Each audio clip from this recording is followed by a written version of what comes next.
Hello everyone. So in today's video, we will be talking about phytogeographic regions of India. So what is phytogeography? So it is also known as the botanical geography. So the phyto means plants and geography means distribution, which is the branch of biogeography that is concerned with the geographical distribution of plant species and their influence on the earth surface. Means it is the study of distribution of plant species and elucidation of origin of the flora. So it is controlled by climatic factors like temperature, precipitation, that is vegetation, and light, altitude, atmospheric moisture. Okay, then it is also controlled by the type of the soil and also by the biotic factors which play important role in distribution of the establishment of the plant species. So it is also known as botanical regions. So according to Chatterjee, he divided the botanical zones into 9 different zones. Okay, so they are Western Himalayas, and then Eastern Himalayas, Indus Plain, Gangetic Plain, Central India, Deccan Plateau, Western coasts of Malabar, Assam, and Andaman and Nicobar. Okay, so these are the 9 different regions of India, that is Western Himalaya, Eastern Himalaya, Indus Plain, Gangetic Plain, Central India, Deccan Plateau, Western coast of Malabar, Assam, Andaman and Nicobar. Okay, so we will study one by one. So the first one, that is Western Himalaya. So it comprises North and South Kashmir, some parts of the Punjab and Uttaranchal. Okay, so the average rainfall in this region is 100 to 200 centimeter. This region is wet in outer southern ranges and slightly dry in inner areas. The region is again subdivided into 3 zones. Okay, the 3 zones are submountainous zone, temperate zone and alpine zones. So here there are trees like bombax, cassia, acacia, salmelia and dendrocalamus, mulberry, and these are the few types of trees present in this Western Himalayas. Okay, so here you can see the image of the Western Himalaya. So coming to the 3 zones, they are submountain zone, temperate zone and alpine zone. So in submountain zone, it includes the outer Himalayas Sivalkil hills and adjoining areas from 300 to 1500 mm in altitude. Okay, so the average rainfall is around 100 centimeter in this submountain zone. The vegetation consists of a subtropical forest and then dry evergreen forest, pines and moist deciduous forest. Coming to the second one, that is temperate zone. Okay, temperate mountainy zone. Here the altitude is around 3500 meters. It's a typical mountainy forest of a temperate nature. Here you will see pinus tree and then ulmus, rhododendron, butilla and fraxinus. Okay, so these are few trees you will see in the temperate botany zone. Coming to the bushes, you will see indigofera and barberries. The third one, that is alpine zone. So in alpine zone, heat ranges around 3500 meters to 4500 meters. The altitude is around 3500 to 4500 in meters. Okay, so it's a snow lined region. So this alpine zone is a snow lined region. The vegetation of the shrubs are there, and then rhododendron trees, primula, astragalus, and then polygonum. These are the few trees you will see in the alpine zone. The mountain peak with the snow line does not show plant species in the alpine zone. Okay, then the second one, that is Eastern Himalaya. The region includes Nepal, Arunachal, Sikkim to Assam. It's having a very high rainfall. Its snow line is about 300 meters higher than the Western Himalayas. The vegetation is again of 3 categories. Okay, so here you will see the Eastern Himalayas. Okay, so this is the region of the Eastern Himalaya. So there are 3 zones: tropical, tropical and subtropical zone, temperate zone, as well as the alpine vegetation or alpine zone. So in tropical and subtropical zone, it forms the base up to 1800 meters. Here you will see acacia, dalbergia, terminalia, palm trees, dendrocalamus trees. Okay, so it's a higher in percentage of the epiphytes and evergreen plants in tropical and subtropical zone. So coming to the temperate zone or temperate vegetation, the region is in between 1800 to 3700 meters. Up to 3000 meters you will see the temperate zone. The vegetations, it is having a broad leaved deciduous trees like Michelia, Curicus. Okay, so beyond 3000 meters the dominant trees are Cryptomeria, okay, and Juniperus you will see here. Coming to the third one, that is alpine vegetation or alpine zone. This region shows above 3700 meters. Okay, so the region is about 3700 meters. So it is having scattered trees like Juniperus, rhododendron in meadows land. Okay, so the third one, that is Indus Plain. It is also called as northern western dry region. Okay, so it is known as northwestern dry region. Okay, so here the arid and semi-arid regions of Punjab, Rajasthan, Gujarat, regions of west of Aravalli region ranges. Okay, so the annual rainfall is around 300 to 600 millimeters only in monsoon season. Okay, so it's about 300 to 600 millimeters. The climate is dry, soil is sandy.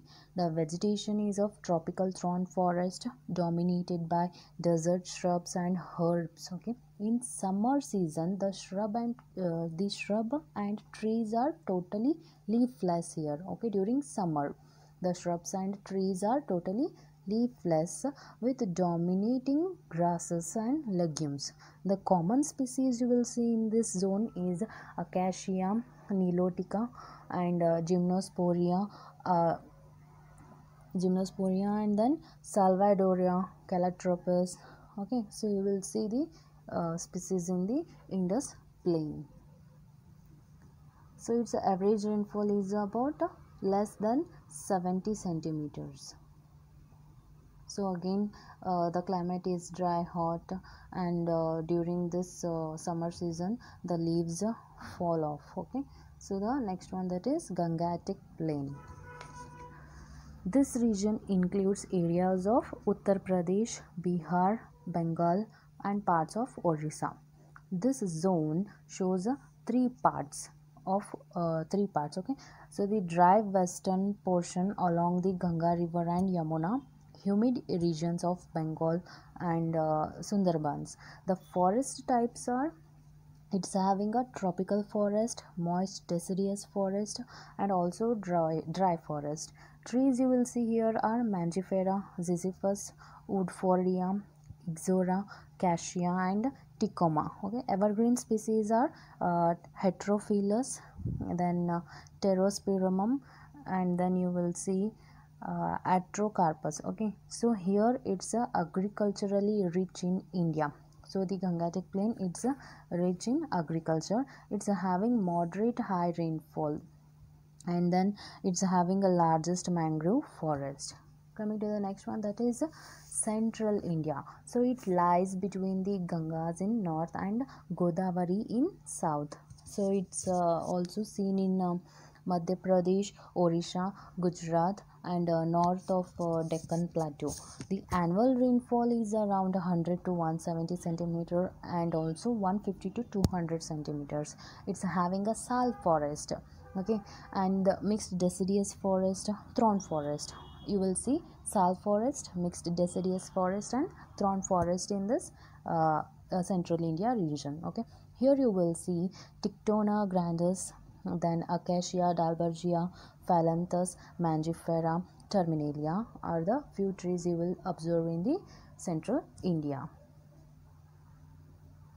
Coming to the next one, that is Deccan Plateau. So it covers the whole southern peninsular India. It's divided into Deccan Plateau and Coromandel Coast. The rainfall is around 100 centimeters.